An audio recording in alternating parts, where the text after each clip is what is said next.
femtech was coined in 2016 by Ida Tin. She's the founder of Clue. She was at a conference in New York City and trying to describe why healthcare innovation and life science innovation has really missed the mark on women's health. And if you think about it, if you Google women's health, you might pick up Weight Watchers down the street, right? Like, women's health doesn't necessarily scream innovation and tech and investors, right?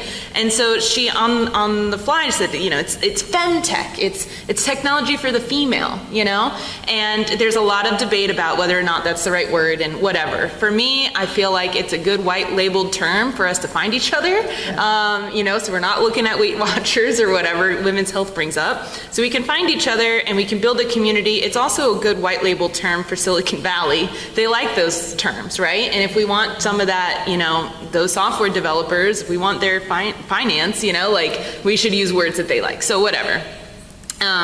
So the word femtech 2016, and we have really seen a huge spike in the number of solutions that are being created. There's actually a really interesting corresponding graph of women in STEM and then innovations in women's health. And so what we're finding is that over 85% of our founders are female, even though women's health is not specifically female founder. A lot of people think, oh, you're in femtech, you're a female founder fund. So Coyote Ventures is our venture fund, and I'm very bullish that more men need to be involved, right?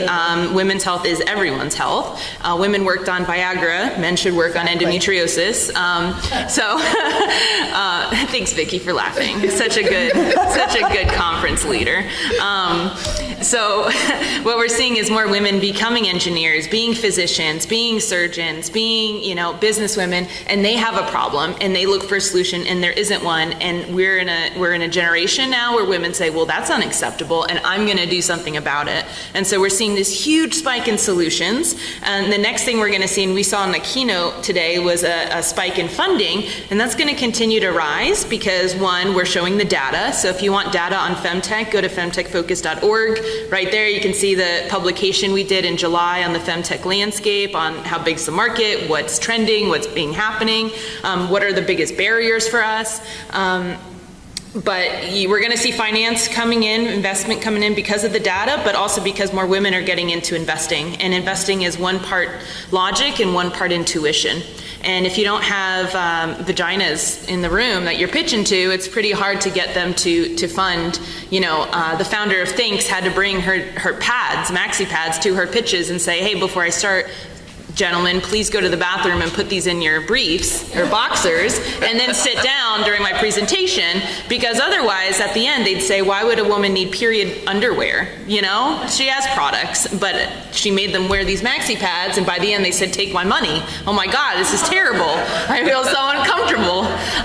And so it's, and I'm glad we're all laughing, and I feel very optimistic that this is about opportunity, but there are still current devices that are technically torture devices from slave times, that we're still using.